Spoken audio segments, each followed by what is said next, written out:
Hello guys, welcome back for another video. In today's video I'm going to do the intercooler top mounting bracket. So this is the intercooler I'm going to be using. So as you know, most of the intercoolers, they come without instructions or hardware or something, so you have to be really creative on this. So stay there and hang out with me.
Alright guys, I already got the intercooler in there with the bracket.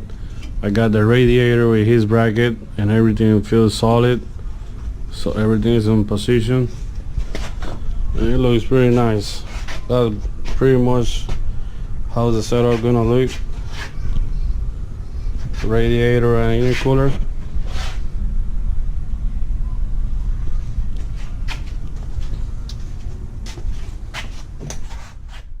It looks a pretty simple setup to me. I really want to know what you're thinking and what is your opinion. Just let me know in the comments. That's everything for today. Stay tuned for more videos.